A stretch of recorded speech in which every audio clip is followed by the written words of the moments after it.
Nacido en Moravia, República Checa, en el año de 1856, Sigmund Freud fue un médico y biólogo especializado en neurología.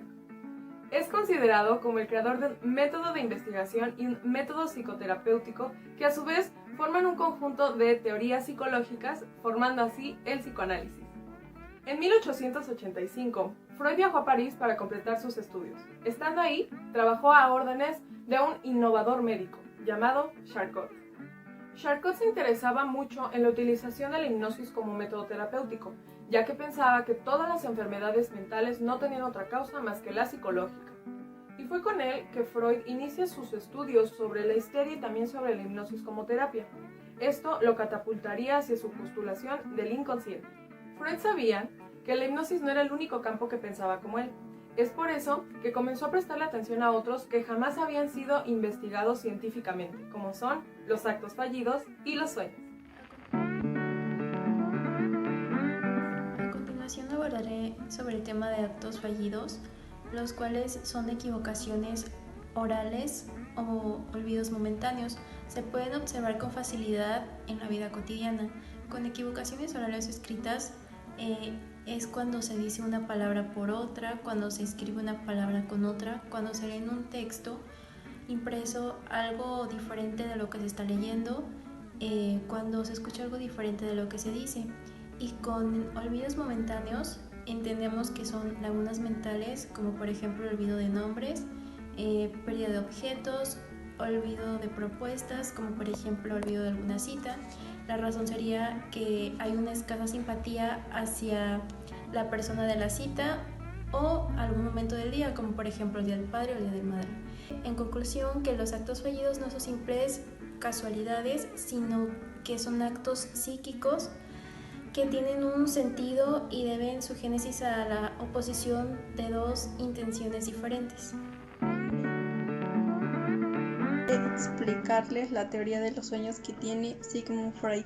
Bueno, Sigmund Freud es un psicoanalista, mantiene que los sueños son un tipo de realizaciones del deseo del soñador, incluso se puede interpretar con tipo sueño pesadilla. Ahora la hipótesis freudiana lo que nos dice es que el sueño es un fenómeno psíquico que tiene un sentido. Como segundo punto tenemos que se realizan en nosotros hechos psíquicos que no conocemos sin saberlo. Y como tercer punto es que el sujeto posee un conocimiento del mismo pero inaccesible, es decir, que no lo alcanza. Él atendía casos que en su época no se entendían con explicaciones científicas y los asociaban con la mente. Él pensaba que eran acciones reprimidas o acciones que eran necesarias cumplir, ya que en la infancia no se habían llevado a cabo. También los asociaba con cuestiones morales y sexuales. Freud fue criticado por darle una excesiva y hasta perturbadora importancia a la sexualidad infantil, ya que en esos tiempos se consideraba inexistente en los niños. Sin embargo, para él, la sexualidad no era solo genitalidad, sino más bien placer que no solamente se encuentra en los órganos genitales. Freud sostiene que existe una actividad sexual infantil denominada autoerótica, que es cuando ellos mismos encuentran placer en su cuerpo. La primera manifestación de sexualidad infantil es el chupeteo, que consiste en la succión del pecho materno. Esta vendría siendo nuestro primer placer en la vida. A esta parte del desarrollo se le considera etapa oral. Después de la etapa oral sigue la etapa anal, que es cuando el niño descubre sensaciones placenteras a la hora de defecar y también relacionadas con la micción. Debido a esto, los niños ya han encontrado bastantes formas de obtener placer y los ponen en práctica cuando quieren y con la frecuencia que desean, ya que los diques anímicos como el pudor, la repugnancia o la moral no han sido desarrollados todavía.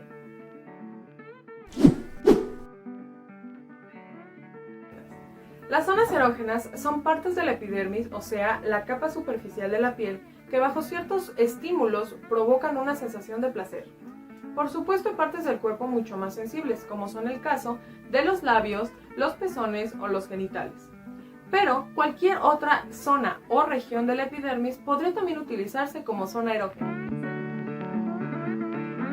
Según la página psiquiatría.com, el inconsciente forma parte del aparato psíquico junto con el consciente. Sin embargo, el inconsciente posee una especie de impulsos y deseos que luchan por salir, pero que su salida significaría una fuente de angustia para el individuo. Estas fuerzas del inconsciente podrán ser descargadas de manera distorsionada o censuradamente por medio de sueños o chistes. Ahora bien, debido a que la mayor parte de nuestra vida mental es inconsciente, su única vía accesible es el psicoanálisis. Las experiencias tempranas de la niñez son un conjunto de fantasía y realidad, caracterizado por los deseos pasionales y los impulsos primitivos dirigidos más que nada a la supervivencia del sujeto. Los 4 principales son el hambre, la sed, el sueño y el sexo. Sin embargo, según la página Psicología y Mente, existen otros 3 que no tomamos en cuenta, como es el impulso maternal o fraternal, la respiración y la excreción. Y todos estos deseos pasionales se encuentran en una especie de extremo, ya que mientras el hambre despierta el deseo por tragarse todo, también aumenta el miedo o temor por ser tragado. Estos deseos y temores, normalmente, si no se manejan como deben de ser, terminan siendo reprimidos, ignorados y no resueltos, lo que da como resultado que se vuelvan inconscientes. El desarrollo psicosexual, según Sigmund Freud, es la maduración progresiva de las funciones corporales. Como tercera etapa está la fálica, que dura entre los 3 y 6 años. La zona erógena asociada es la de los genitales. La principal sensación placentera sería la de orinar, pero también en esta fase se origina el inicio de la curiosidad por la diferencia entre hombres y mujeres, niños y niñas. La cuarta etapa es la de latencia, la cual empieza hacia los 7 años y se extiende hacia el inicio de la pubertad. Esta etapa se caracteriza por no tener una zona erógena concreta asociada. La etapa de latencia ha estado asociada a la aparición del pudor y la vergüenza relacionada con la pubertad. La quinta etapa es la genital, que aparece con la pubertad y se prolonga en adelante. En niñas entre la edad de 8 y 13 años y en niños entre 9 y 15 años. Se relaciona con los cambios físicos que acompañan a la adolescencia. En esta fase, el deseo relacionado con lo sexual se vuelve tan intenso que no se puede reprimir con la misma eficacia que en etapas anteriores. La zona erógena relacionada vuelve a ser en los genitales. En esta etapa es el nacimiento de la sexualidad adulta. Para Freud, el complejo de Edipo es un fenómeno crucial en la sexualidad. El niño tiene como primer objeto de amor a la madre. La elección de objeto amoroso obedece a razones inconscientes que datan de la primera infancia, el cual es el núcleo de toda neurosis. Posteriormente, a los 6 años, el niño se vuelve consciente de la naturaleza sexual de la relación entre sus padres, eliminando sentimientos de celos y rivalidad. La resolución de esos desafíos va a moldear el carácter adulto y el superyo, como por ejemplo a quién se puede amar, con quién se puede casar, cómo vienen los bebés al mundo y qué es lo que los niños pueden hacer comparado con lo que hacen los adultos.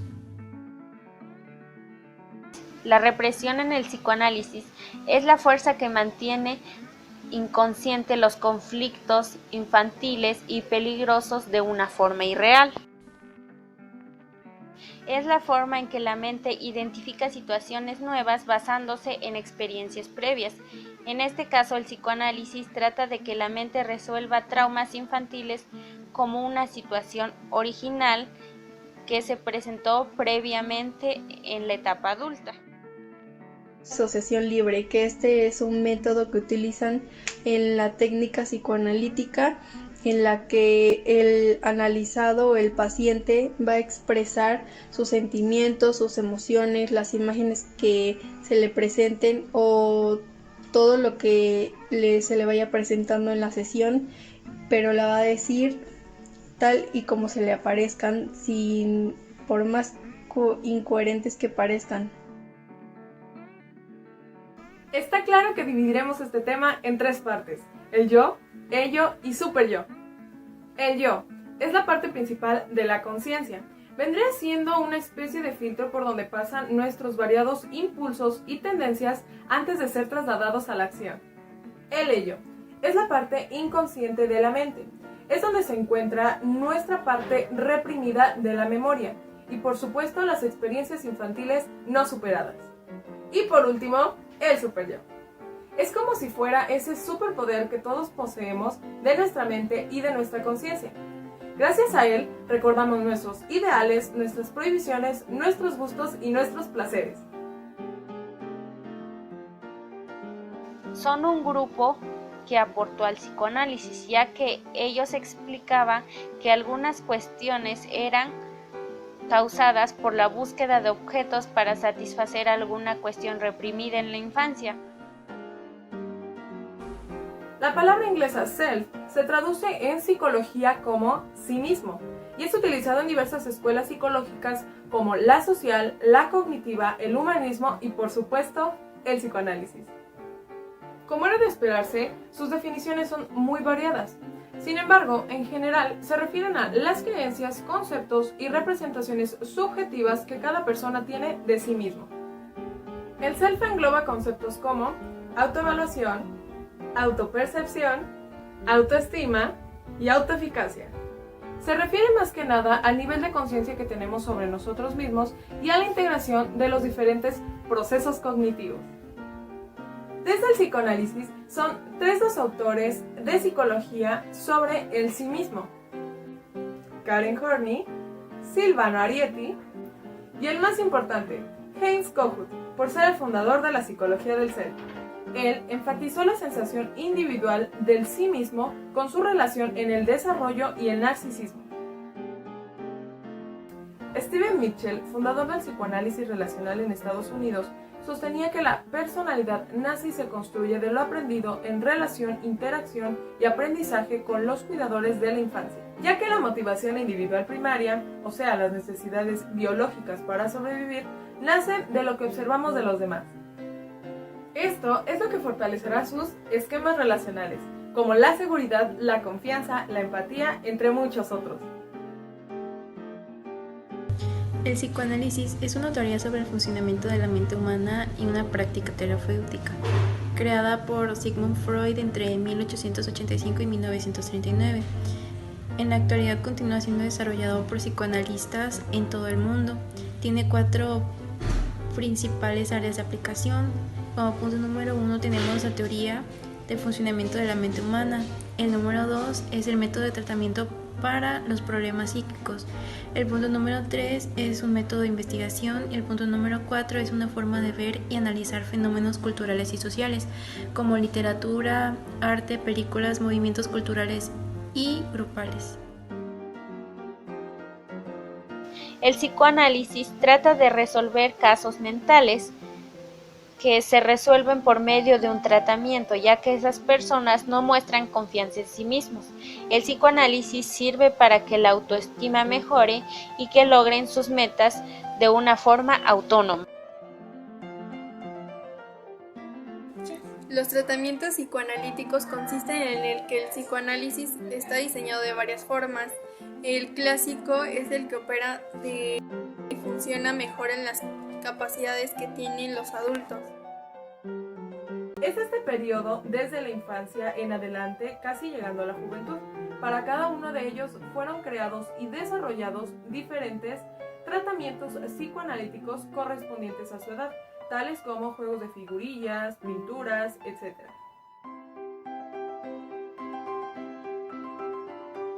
Cuando pone en peligro su desarrollo psíquico, o sea, la conciencia del propio individuo, su relación con el medio, su vida interna y externa, entre muchos otros problemas como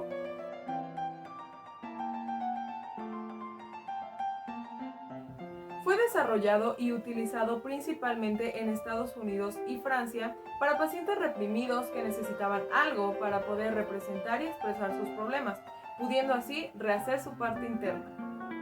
Como su nombre lo dice, se trata de formar un drama, que bien puede ser una escena, algún recuerdo o una situación actual, que con la ayuda de un líder, en este caso de un especialista, se puede transformar en material para el trabajo terapéutico. Se trata de que el paciente se relacione con mascoterapeutas, en este caso actores, quienes de forma empática asumirán el rol que éste les dé para poder representar sus problemas o conflictos y procesos inconscientes comúnmente defensivos. Nos explica que en ocasiones el sujeto que sufre el trauma tiene que ver también con la pareja que vive o la familia, y es de vital importancia que la dinámica sea grupal para llegar al origen del problema. Que para ser un psicoanalista debe estar regulada por la Asociación Internacional del Psicoanálisis y esta consiste de estudiarla entre 5 a 10 años. Psicoanálisis y educación. La apertura de un nuevo conocimiento.